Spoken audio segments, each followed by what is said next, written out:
you feel something huge is missing in your life because your mother doesn't understand you. But that's because you believed in the thought that says that this should be, when it isn't. And so you feel this enormous burden, which is not really created by your mother. It's created by your own mind.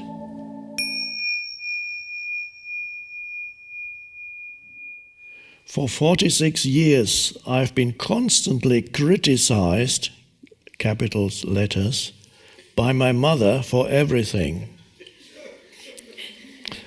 I always felt fear in her presence, trying to fulfill her expectations.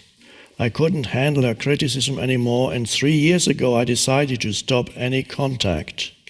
But I suffer painful fear, guilt, and hatred. I'm exhausted. Please help.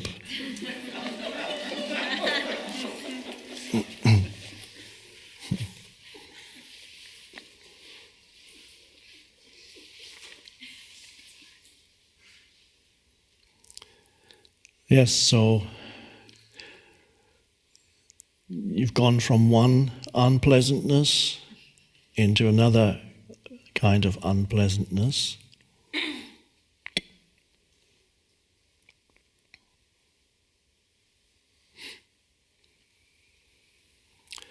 If you see that your mother, whatever your mother says, is totally conditioned by her mind, she's playing the same old record, CD. It's not records anymore, but nowadays, what do you play? The old download or whatever. What? Yeah. So to realize whatever comes out of her mouth is her mind regurgitating the conditioning throughout her lifetime, and perhaps being conditioned by her mother and so on in that way.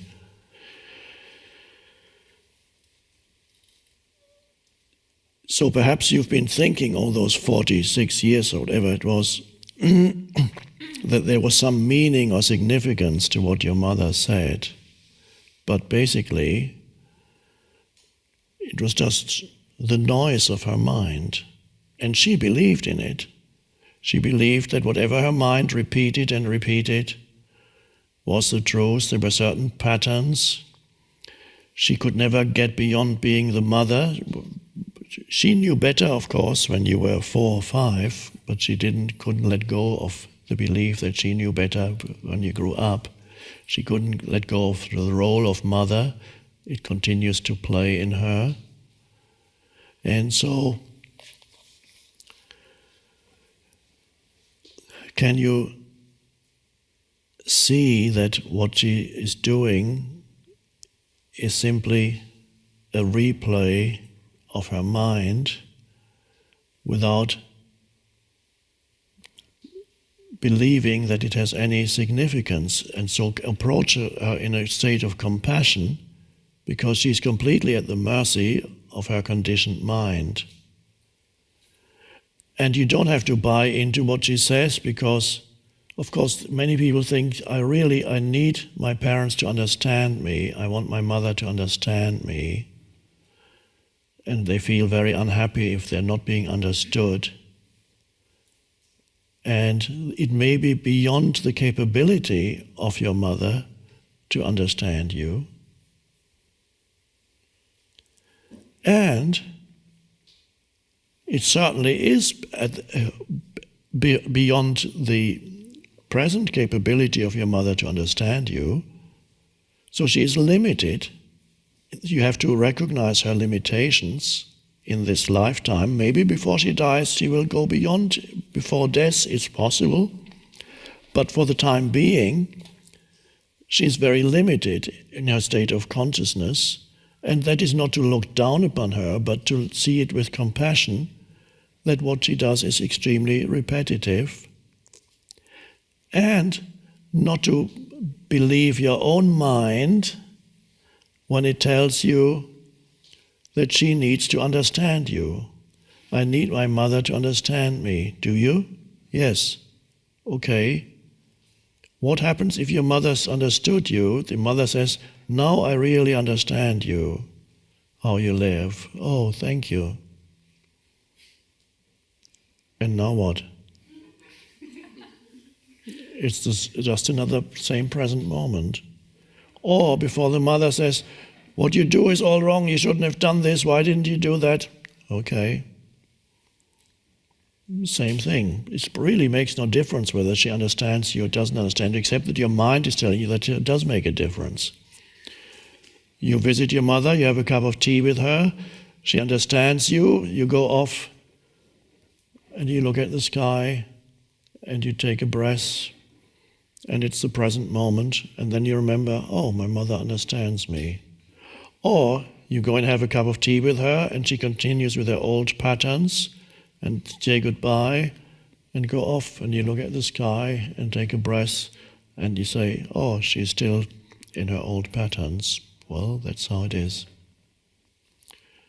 Makes no difference unless you believe your mind when it tells you that it's dreadfully important that your mother should understand you.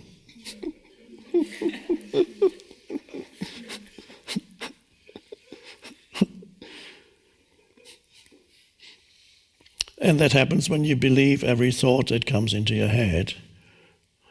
And then the thought can make you unhappy. My mother doesn't understand me, and you feel something huge is missing in your life because your mother doesn't understand you. But that's because you believed in the thought that says that this should be, when it isn't. And so you feel this enormous burden, which is not really created by your mother. It's created by your own mind. So your mother is not to blame.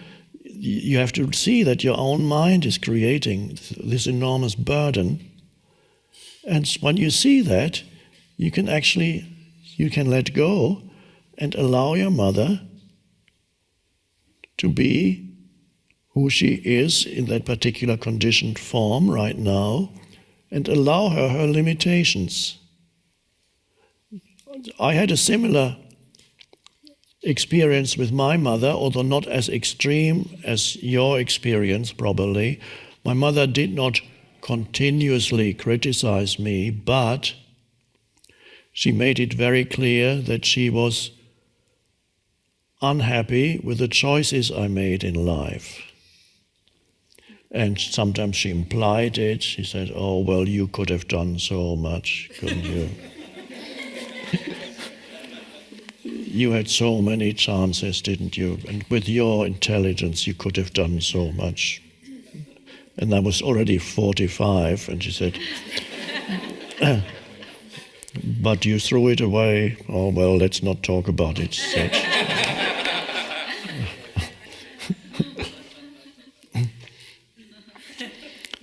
And so allowing her limitations, without not, as I said, not looking down on her and say, you are so limited, but compassionately allowing her, that's her mind, her mental conditioning. She thinks in terms of a man needs a career, he needs to make money, he needs to get married and have children, and he needs to show that he's successful and all those things. And that didn't happen with her son, and she wasn't happy about that.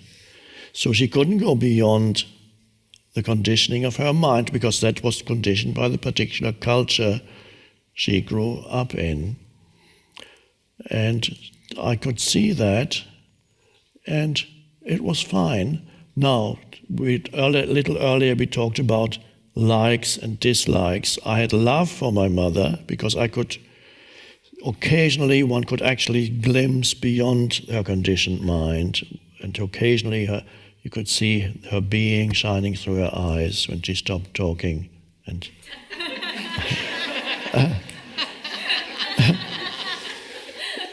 and that was just wonderful to see that aliveness in her eyes and the beingness in her. And even when she was talking, I could still sense it in the background, so I didn't have to react to her words. I can allow the words to pass through me like some sound of leaves in the wind without any particular meaning or significance, and that was fine. And yet, talking about likes and dislikes,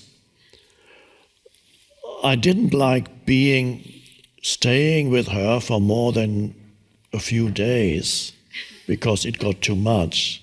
Although I loved her, my preference was, after 5 or 6 days, to say, okay, I have to go now. And she got used to that, and it was fine. I would come once a year, sometimes twice a year, and visit for a few days. And that was surrender to that. My choice was not to say, okay, I'm going to now spend 3 months at my mum's place. But if that had been inevitable, if I had been forced for some external reasons to do that, it would have been fine too. I would have surrendered to it. But a few days was usually fine, was enough. As you know, Ram Dass tells you that as the great test whether you're enlightened, if you think you're enlightened, spend 2 weeks with your parents. And that's the test.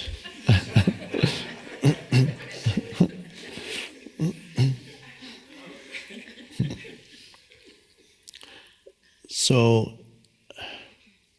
my father was much more accepting. He accepted whatever I did. Usually he said, okay. He was very unusual and eccentric. That's why they didn't get on, my mum and my dad, like total opposites. How they ever got married, I don't understand. But he was eccentric, and even when I was still in school age, he said, do you want to carry on going to school? I was 14. I said, no way, don't want to go to school. He said, okay, then don't. So, in some ways he was quite enlightened. In other ways, still burdened with a huge ego, depending which segment of his life he looked at. So that's parents. Now let's see if we have any of this is helpful to the questioner, because the questioner is now in a dilemma. Going back to the mother is suffering. Staying away from the mother is suffering for other reasons, guilt and so on. So I hope this question provides a little bit of help that what she says is all part of her conditioning. It may be possible for you to go back to your mother one of these days or next year, or the year after, and be in a state of allowing her limitations without feeling the need to respond to her criticism because she does it. It's because otherwise you buy into the old record and you just play the duo.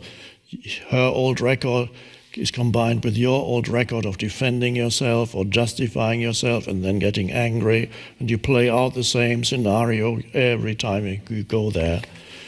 But you're there as a conscious presence, allow her to be, listen to her. You can either say nothing or you can say, yes, I know that's how you think, but that's not how I feel differently. That's how it is. And then at first perhaps go spend not too long with her, visit her for half an hour just to see what happens. And then the next visit can be a little bit longer. And then you may be able to meet her with compassion and awareness and allow her to be who she is temporarily in her conditioned form. And sometimes if you allow, then people change, and sometimes they don't. But they're more likely to change if you bring an acceptance. If you no longer oppose a person who always putting out their old stuff towards you, if you don't, which is her egoic identity, is continuously reasserted by her criticism of you. Her criticism of you, she doesn't know that, but her criticism of you asserts her sense of self, her false sense of self. Because every time she criticizes you, she is right. She is so right. And the ego loves nothing better than to be right. Because the more often you are right, and the more right you are, the bigger the ego is. You feel more acknowledged in your sense of who you are. That's why she loves criticizing. But of course she doesn't know what she's doing. It's all unconscious. But if you recognize that this is what she's doing, then you realize that's not your mother at all. The true being of your mother is somewhere hiding underneath all that stuff.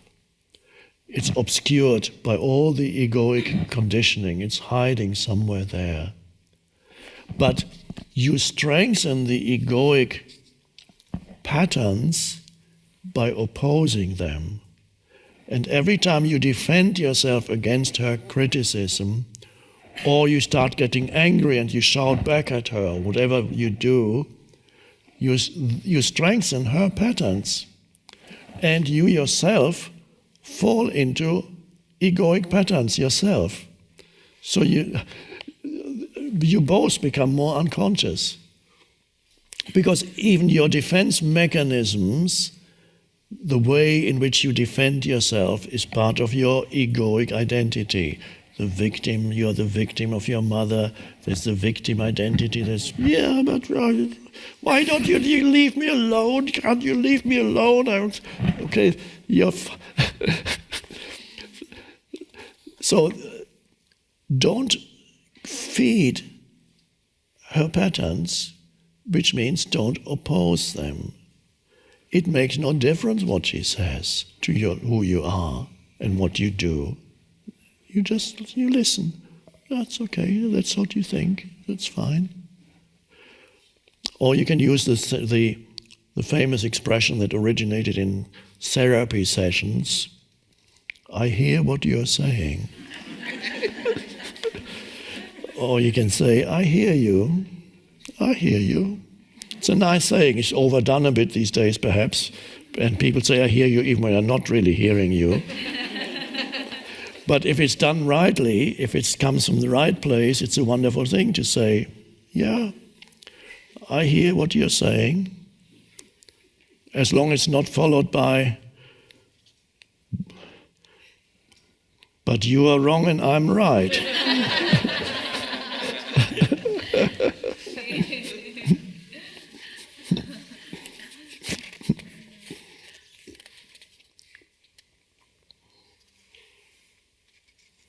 So, I expect a progress report about your mother sometime next year, perhaps.